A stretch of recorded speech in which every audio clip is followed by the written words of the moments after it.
क्या कभी अंबर से सूर्य बिछड़ता है, क्या कभी बिन बाती दीपक जलता है। क्या कभी अंबर से सूर्य बिछड़ता है, क्या कभी बिन बाती दीपक जलता है। कैसी है ये अनहोनी हर आँख हुई रंग, छोड़ गया जो तू कैसे जिएंगे हम। तू ही किनारा, तू ही सहारा, तू जग सारा, तू ही हमारा सूरज, तू ही तारा। जय जयकारा, जय जयकारा, स्वामी देनाथ हमारा।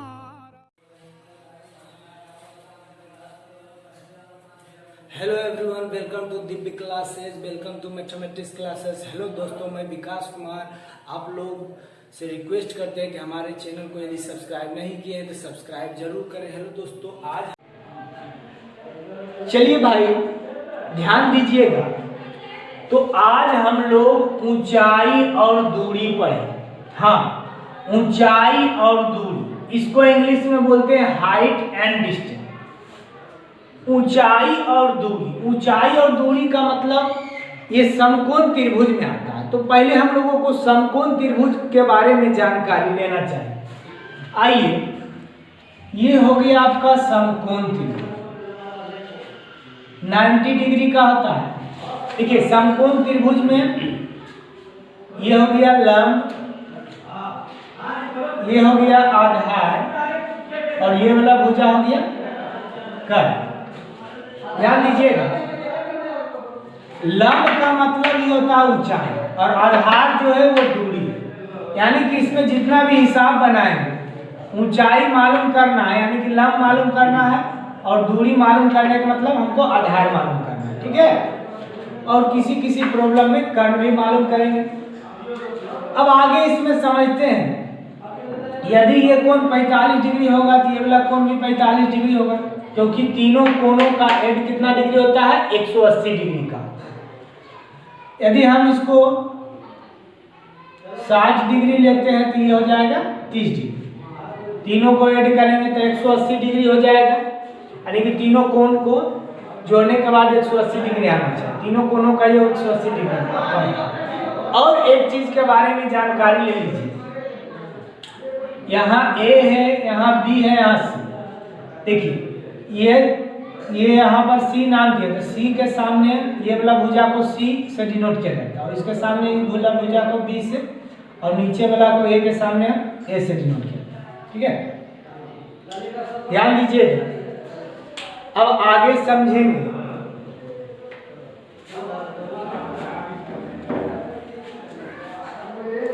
रोकने के लिए रोक दे।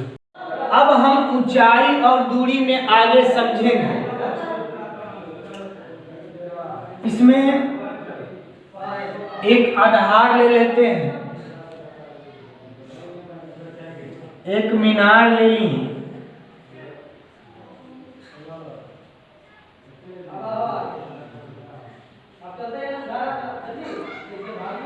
ध्यान दीजिएगा। पहले हम फिगर पूरा कंप्लीट कर लेते, उसके बाद आप लोग को समझाना है। यहाँ पर एक व्यक्ति को खड़ा कर दे रहे हैं, फिर ऊपर में भी एक व्यक्ति को हम खड़ा कर दे रहे हैं। यहाँ से इसको मिला लिए, यहाँ से इसको मिला। अब देखिए, ये लंब हो गया, ये आधार हो गया, कर्ण, ये ऊंचाई हो गया, ये दूरी हो गया। आगे अब समझेंगे, ये जमीन है भाई, नीचे वाला तल को हम क्षैतिज तल बोलेंगे। हाँ, नीचे वाला तल को क्षैतिज तल बोला जाता है। अब ध्यान दीजिएगा, ये जो रेखा है, ये रेखा को हम लोग क्षैतिज रेखा बोलते हैं। ठीक है भाई, अब आगे ध्यान दीजिएगा, ये मीनार हो गया, तो मीनार के ऊपर वाले भाग को चोटी बोलते हैं। हाँ, मीनार के ऊपर वाले भाग को चोटी। मीनार के जगह पर भवन हो, पेड़ हो, ऊपर वाला भाग को चोटी ही बोला जाता है। ये आपका मीनार हो गया, और नीचे वाला भाग को, मीनार के जड़ को पाद बिंदु बोला जाता है। अब आगे समझेंगे। देखिए ये व्यक्ति जो है मीनार की चोटी की ओर देख रहा है, तो देखने से ये रेखा इस प्रकार जो मिलाए हैं, ये रेखा को, यानी कि ये आपका कर्ण है समकोण त्रिभुज के अनुसार, ये रेखा को हम दृष्टि रेखा कहते हैं। हाँ, ये रेखा को हम दृष्टि रेखा कहेंगे।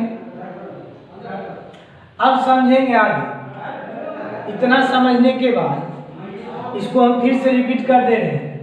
ये हो गया आपका मीनार, मीनार के ऊपर वाला भाग को चोटी बोला जाता है, और मीनार के जड़ को पाद बिंदु बोला जाता है।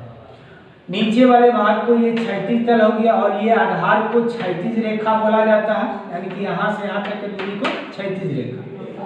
और ये जो ऊपर देख रहा है मीनार की चोटी की ओर ये व्यक्ति देख रहा है, देखने से जो ये बना है इसको बोलेंगे दृष्टि रेखा।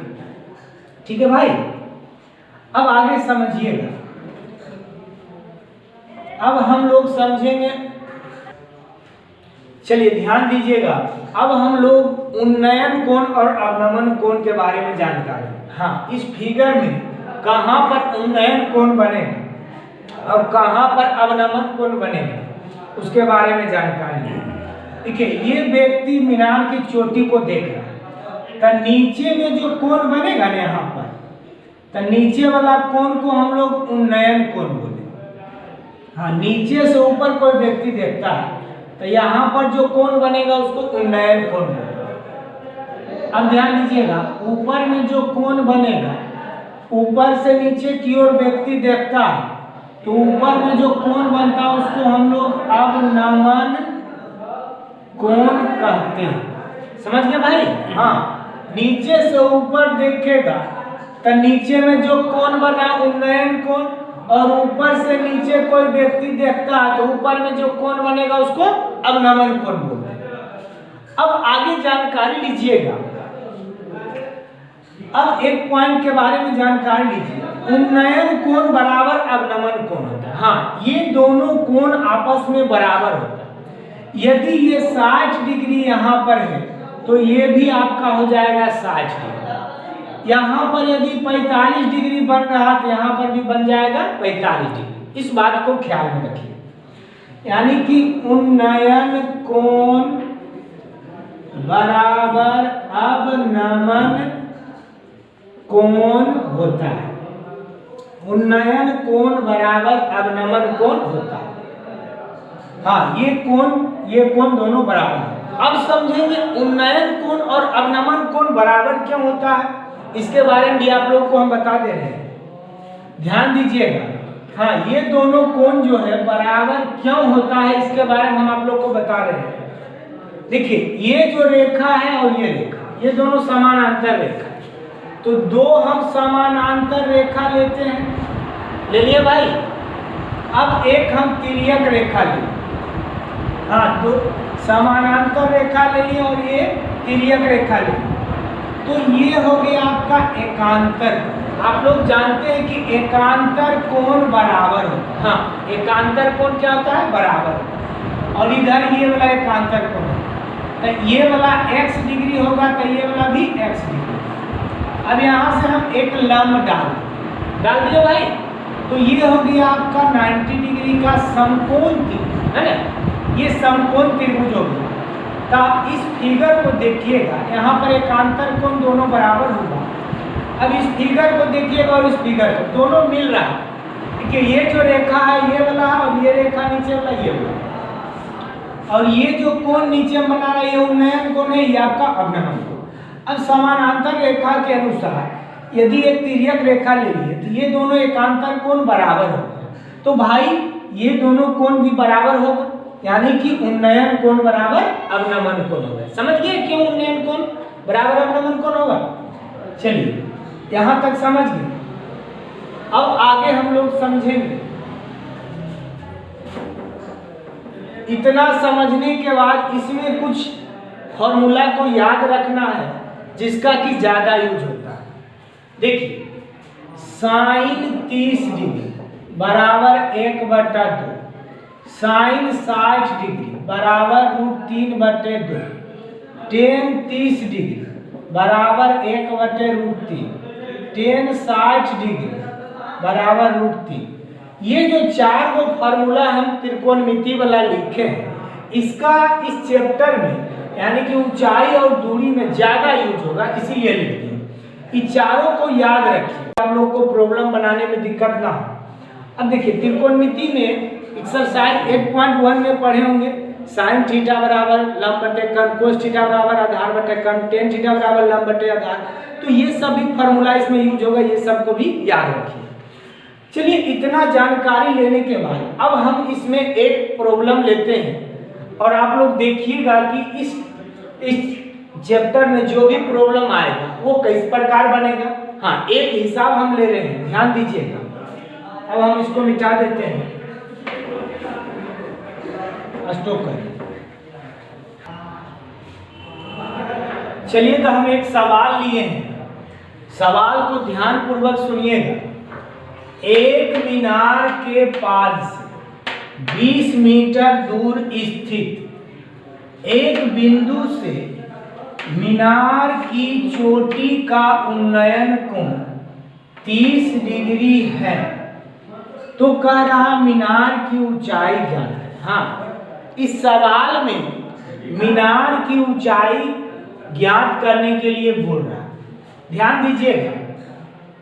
फिर से हम इस क्वेश्चन को रिपीट कर रहे हैं। एक मीनार के पाद से 20 मीटर दूर स्थित एक बिंदु से मीनार की चोटी का उन्नयन कोण 30 डिग्री है, तो मीनार की ऊंचाई ज्ञात करें। ध्यान दीजिएगा, ऐसा सवाल रहेगा तो हम लोग इस सवाल को किस प्रकार बनाएंगे, ध्यान से देखिएगा।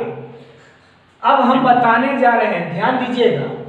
पहले देखिए इसमें क्या कह रहा है, एक मीनार के पास से 20 मीटर, तो इसमें मीनार के बात कर रहा है। तो पहले हम लोग इसमें एक मीनार बना लेंगे, आधार ले लिए और इस पर एक मीनार खड़ा कर देंगे। मीनार हम आप लोगों को बनाने के लिए बता दिए हैं, इस प्रकार बनाएंगे। चलिए, ये आपका हो गया मीनार। ध्यान दीजिएगा, देखिए क्वेश्चन कह रहा एक मीनार के पाद से, तो ये मीनार हो गया, अब पाद यहाँ है। एक मीनार के पाद से 20 मीटर दूर स्थित एक बिंदु, एक मीनार के पाद से 20 मीटर दूर स्थित एक बिंदु, तो मीनार के पाद से 20 मीटर दूर स्थित बिंदु यहाँ, तो यहाँ से यहाँ तक की दूरी को 20 मीटर बोले। हाँ, मीनार के पास से एक बिंदु है जो 20 मीटर दूर स्थित है, यहाँ पर एक बिंदु ले ली।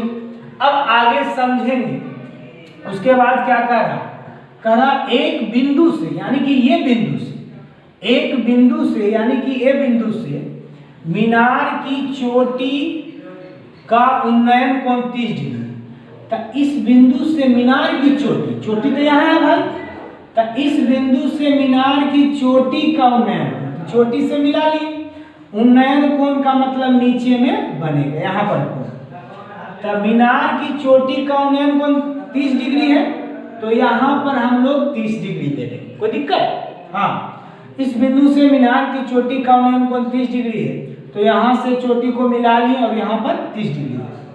अब आगे समझेंगे, आगे कह रहा मीनार की ऊंचाई ज्ञात करें, तो देखिए इसमें मीनार कौन है भाई, तो मीनार ये है, इसका ऊंचाई ज्ञात करना, हाइट ज्ञात करना, तो इसका ऊंचाई को हमने h मान लिया। क्या मान लिया भाई? h। अब आगे समझेंगे कि इसको बनाना किस प्रकार है, नाम दे दीजिए ABC, दे दिए। अब देखिए जिस प्रकार हम फिगर बनाए, जिस प्रकार हम इसमें काम किए हैं फिगर बनाने के लिए, वो चीज लिखना पड़ता है। कुछ इसमें लिखेंगे सॉल्यूशन। अब ध्यान दीजिएगा आगे किस प्रकार लिखना है इसमें पहले हम मीनार बनाए हैं तो लिखेंगे माना कि AB एक मीनार है जिसके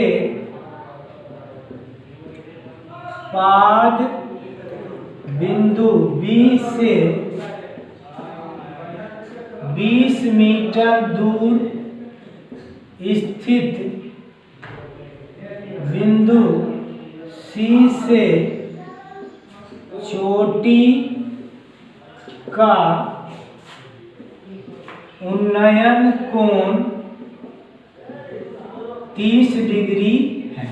हाँ, जिस प्रकार हम फिगर बनाए उसी प्रकार से कुछ लिखना रहता है। लिख लिए, माना कि ये भी एक मीनार है और इसके पास बिंदु B है ना से 20 मीटर दूर स्थित C से चोटी का उन्नयन कोण कितना है 30 डिग्री।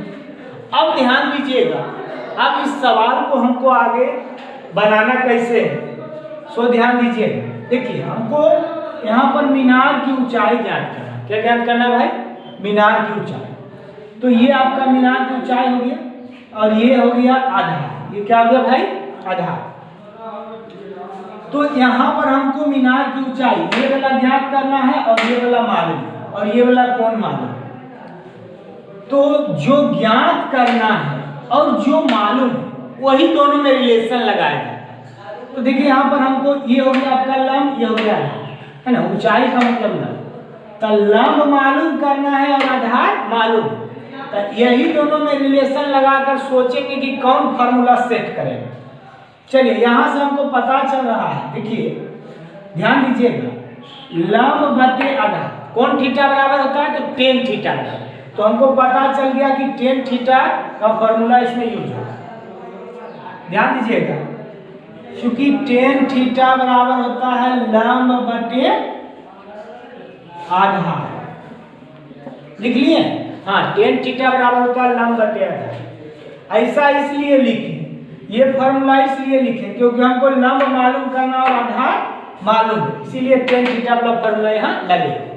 अब आगे देखिए किस प्रकार बनाएंगे। टेन के टेन लिख देंगे और थीटा के जगह पर यहाँ जो कोण बन रहा है वो वाला कोण को यहाँ लिख देंगे। यहाँ 30 डिग्री है तो थीटा के जगह पर 30 डिग्री लिखा जाए। बराबर है तो बराबर दे देंगे। अब लंब, लंब क्या है? AB। तो लंब के जगह पर हम AB लिख सकते हैं। चलिए आगे ध्यान दीजिएगा। आधार, आधार का मतलब हम BC नीचे में लिख सकते हैं। चलिए आगे काम करेंगे। अब देखिए, यहाँ टेन 30 डिग्री है भाई, तो टेन 30 डिग्री का फॉर्मूला होता है। तो टेन 30 डिग्री बराबर होता है 1/√3। लिख दिए। अब आगे ध्यान दीजिएगा, बराबर है तो बराबर दे दिए। अब AB को हमने H माना है तो AB के जगह पर H रख देंगे। BC क्या है भाई? 20, तो यहाँ पर 20 लिख दिए। अब तिरछा तिरछी गुना करें, तो गुना करेंगे तो H को √3 से करना है और 20 को 1 से करना है। तो H को इससे करेंगे तो √3H हो जाएगा बराबर 20 गुना 1 20 हो जाएगा। अब ध्यान दीजिएगा, ये वाला गुना में है तो उस तरफ गया तो भागा, यानी कि 20 बटे √3 हो जाएगा। हाँ, 20 बटे भाई √3 हो जाएगा मीटर।